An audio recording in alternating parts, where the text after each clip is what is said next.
आज राहुल खन्ना बहुत एक्साइटेड है। वो मम्मी पापा को सिमरन और उसके पेरेंट्स से मिलवाने जा रहा था। इतनी मुश्किल से उसे अपने लिए एक सूटेबल और कंपैटिबल मैच मिला था। सिमरन was extremely beautiful, highly educated and from a very decent family background. बातचीत के दौरान दोनों फैमिलीज को लगा कि सब कुछ ठीक है, बहुत अच्छा है, in almost all respects. So, Mrs. Mehta, while these children talk to each other, let's have some parent talk. आपने सिमरन की कुंडली तो बनवाई होगी, और हाँ, कहीं वो मांगलिक तो नहीं? मिसेस खन्ना, हम तो इन बातों में विश्वास नहीं रखते। पुराने जमाने की इन बातों में कोई लॉजिक नहीं है, बस सदियों से चली आ रही हैं। हम तो चाहेंगे इनके ग्रह मिलाने की बजाय इनके ब्लड ग्रुप्स की कंपैटिबिलिटी देखना इज मोर इम्पोर्टेंट। मैं समझी नहीं मिसेस मेहता। मैं आपको समझाती हूँ मिसेस खन्ना। हमारी सिमरन का ब्लड ग्रुप RH नेगेटिव है, और अगर राहुल का ब्लड ग्रुप RH पॉजिटिव हुआ तो आगे चलकर इन्हें प्रेगनेंसी या चाइल्ड बर्थ के वक्त कॉम्प्लिकेशंस आ सकती हैं। पर ये blood group RH positive negative ये सब क्या है? मेरी समझ से तो बाहर है। खन्ना फैमिली वाले सिनेरियो से तो आप अच्छे से फेमिलियर होंगे। इंडियन कॉन्टेक्स्ट में तो यही होता है, लेकिन मेहता फैमिली वाली सोच अभी आपको रेयर ही देखने को मिलेगी। यही है टॉपिक आज के इस एपिसोड का, जिसमें मैं बात करूंगी ब्लड ग्रुप्स क्या हैं, ये कंपैटिबल या इनकम्पैटिबल क्यों होते हैं, कोई भी व्यक्ति किसी भी व्यक्ति को बिना टेस्ट किए ब्लड क्यों नहीं दे सकता। आपने वो एक हिंदी फिल्म का फेमस डायलॉग जरूर सुना होगा, जिसमें नाना पाटेकर कहते हैं, ये लो, ये हिंदू का खून और ये मुसलमान का, मैंने दोनों को मिक्स कर दिया, अब बताओ इनमें से कौन सा हिंदू का है और कौन सा मुसलमान का। और कुछ हद तक ये बात ठीक भी है। To look at, it is the same red colored thick fluid circulating non-stop in our arteries and veins, carrying oxygen and nutrients to each and every cell of our body, in every nook and corner. लेकिन जब किसी को blood देने या लेने की बात आती है तो उस केस में ब्लड टाइप्स या ग्रुप्स सामने आ जाते हैं। मेडिकली कहा जाता है, all bloods are not same. In fact, they are so different in certain respects that किसी को किसी ऐसे पर्सन का ब्लड दे दिया जाए जो ब्लड ग्रुप्स के हिसाब से कंपैटिबल नहीं है, तो there can be an adverse reaction which can sometimes even be fatal. और ब्लड ग्रुप्स की इनकम्पैटिबिलिटी का सबसे बड़ा कारण है हमारी बॉडी का defence system, our immune system. तो आइए देखते हैं क्या है डिफरेंस एक ब्लड टाइप का दूसरी ब्लड टाइप से हमारे इम्यून सेल्स की नजर में। तो उसके लिए you need to know a little bit about what is an antigen, what is an antibody, and how our immune system works in general. हर व्यक्ति की बॉडी के हर एक सेल के सरफेस पर बहुत से प्रोटीन्स और दूसरे बायो मॉलिक्यूल्स होते हैं।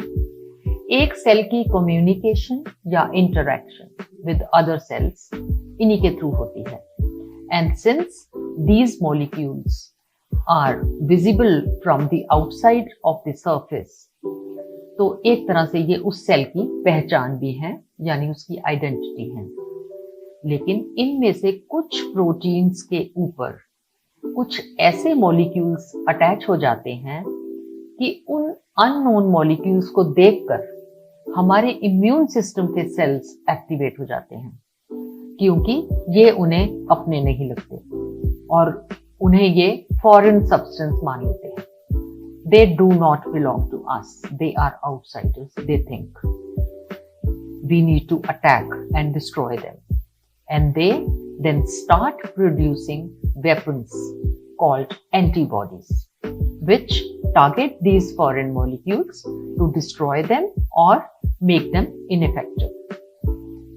Such a substance that causes our immune system to react against it by producing antibodies, we call it an antigen.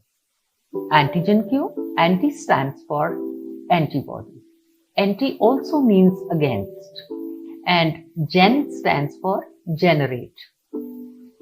So an antigen can be any molecule, be it a protein or a sugar molecule attached to a protein. It could be present on the surface of our own cells, on a bacteria, a virus, or any microorganism. It could even be a toxin or any other thing. If our immune cells don't recognize it, they will attack and destroy it.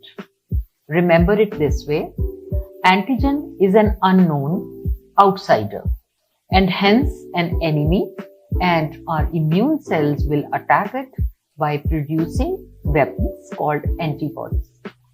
So this was a brief account of how our immune system works in general. Now coming to the roles of antigens and immune system in our blood groups. We know our blood has 4 components: red blood cells, white blood cells, and platelets. These 3 types of cells, millions of them, floating in the fluid part of the blood called plasma. We will focus only on red blood cells and white blood cells, क्योंकि red blood cells, जिन्हें हम short में RBCs कहते हैं, इनके surface पर भी antigens होते हैं बॉडी के दूसरे सेल्स की तरह, और जिनके बेसिस पर ब्लड के डिफरेंट ग्रुप्स होते हैं. और white blood cells, in short डब्ल्यूबीसीज, हमारे इम्यून सिस्टम के सेल्स हैं जो आरबीसीज के साथ ही प्लाज्मा में होते हैं और बाहर से आने वाले किसी भी ब्लड के एंटीजेंस को पहले ये अपने खुद के एंटीजेंस से मैच करते हैं, और अगर वो मैच होते हैं तो ही ये उन्हें एक्सेप्ट करते हैं, रिएक्ट नहीं करते. और अगर वो डिफरेंट हुए तो ये अटैक मोड में आ जाते हैं और उनके अगेंस्ट एंटीबॉडीज बनाकर उन सेल्स को क्लम्प कर देते हैं और क्लॉट्स बन जाते हैं. And you then say that the two bloods are not compatible. So RBCs के सरफेस पर जो ये एंटीजेंस हैं, उन्हीं के कारण ब्लड के डिफरेंट ग्रुप्स होते हैं. वैसे तो बहुत सारे एंटीजेंस हैं आरबीसी सरफेस पर, सम 350 टाइप्स, लेकिन we will only talk about 3 antigens जिनके बेसिस पर हम ब्लड को 8 ग्रुप्स में बांट सकते हैं: A positive, A negative, B positive, B negative, A B positive, A B negative, O positive and O negative. यही मोस्ट कॉमन ब्लड ग्रुप्स हैं. और वो 3 एंटीजेंस हैं: antigen A, antigen B and Rh factor antigen D, जिसे हम short में Rh factor भी कहते हैं. And we show its presence by putting a positive sign like A B positive, and its absence as negative sign like AB negative. In 3 antigens A, B and RH में से जो भी antigen, चाहे 1, 2 या फिर तीनों, हमारे ब्लड में हैं, वो राइट फ्रॉम बर्थ हमारे ब्लड में हैं, क्योंकि हमने उन्हें इनहेरिट किया है. उनके ही नाम पर हमारे ब्लड ग्रुप का नाम होगा. तो अगर आपके आरबीसी सरफेस पर A एंटीजन है तो आपका ब्लड ग्रुप होगा A, और अगर B एंटीजन है तो blood group will be B, और अगर दोनों हैं A as well as B तो ब्लड ग्रुप हो जाएगा AB. लेकिन ये भी पॉसिबल है कि आपके ब्लड में कोई एंटीजन नहीं है, ना A और ना B, तो आपका ब्लड ग्रुप क्या होगा? It will be O. So we got 4 blood groups A, B, AB and O on the basis of 2 antigens A and B. But there is a third antigen, RH antigen, and if that is also present along with A and B antigens, we will put a positive sign to these 4 blood groups. They then will be A positive, B positive, AB positive and O positive. And if RH antigen is not there, it is absent, so we will put a negative sign to these blood groups, and then these blood groups will be A negative, B negative, AB negative and O negative. So 8 groups in all. इस fundamental concept को अगर एक बार आपने अच्छे से समझ लिया तो किसी टेबुलर फॉर्म में लिखकर इनके परम्यूटेशन कॉम्बिनेशंस को याद करने की जरूरत आपको नहीं पड़ेगी। थोड़ा सा माइंड अप्लाई करके आप ब्लड ग्रुप के नाम से, उसकी लेटर्स से उसके एंटीजन्स का पता लगा लेंगे, और ये भी कि कौन सा ब्लड ग्रुप आपके ब्लड के साथ कंपैटिबल होगा और कौन सा इनकम्पैटिबल। कौन सा ब्लड ग्रुप है जो सबको दिया जा सकता है, और ऐसा कौन सा ब्लड ग्रुप है जो सब तरह के ब्लड्स को एक्सेप्ट कर सकता है। आप अपने फ्रेंड्स या फैमिली ग्रुप में इसे गेम की फॉर्म में खेल भी सकते हैं। It will be learning while playing. So let's see कौन सा ब्लड ग्रुप है जो सबको दिया जा सकता हो, हर तरह के ब्लड ग्रुप वाले लोग उसे एक्सेप्ट कर लें, रिएक्ट ना करें। और रिएक्ट किसके अगेंस्ट करना है? उस ब्लड के एंटीजन्स के अगेंस्ट। तो बेस्ट तो यही होगा कि उस ब्लड में एंटीजन्स हो ही नहीं, किसी के इम्यून सेल्स के पास कोई रीजन ही नहीं होगा रिएक्ट करने का। तो कौन है जीरो एंटीजन वाला blood type? You are right, O negative. No A antigen, no B antigen, and no Rh antigen. And that is the reason this is the type of blood which can be given to anyone, particularly in emergency situations like accidents, when the victim's blood group is not known and there is no time to go check his blood group. This blood type, O negative, comes handy. And people with O negative blood group are called universal donors, and they are in great demand. On the other hand, मेरा कौन सा blood group हो जिससे मैं सभी blood groups accept कर लूं, कोई सा भी दे दो सब चलेगा, सब एक्सेप्टेबल है। मेरे इम्यून सेल्स तो तीनों एंटीजन से वाकिफ हैं, तीनों ही A, B and RH को वो अपना समझते हैं। कैसे? क्योंकि मेरे ब्लड में ये तीनों एंटीजन्स ऑलरेडी हैं। तो किसी भी एंटीजन वाला ब्लड हो, मेरे इम्यून सेल्स उसे ग्लैडली एक्सेप्ट करेंगे, अटैक नहीं करेंगे। So who is that lucky one? You are right, A, B positive.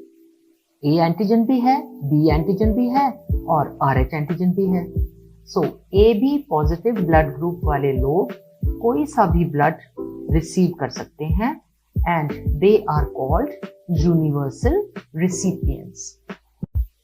To summarise, point number 1, आपके ब्लड ग्रुप के नाम में जो लेटर्स जैसे ABO या साइन पॉजिटिव या नेगेटिव हैं, वो आपके ब्लड के एंटीजन्स हैं, A, B और RH, और इन्हीं की वजह से एक ब्लड दूसरे ब्लड से इनकम्पैटिबल होता है।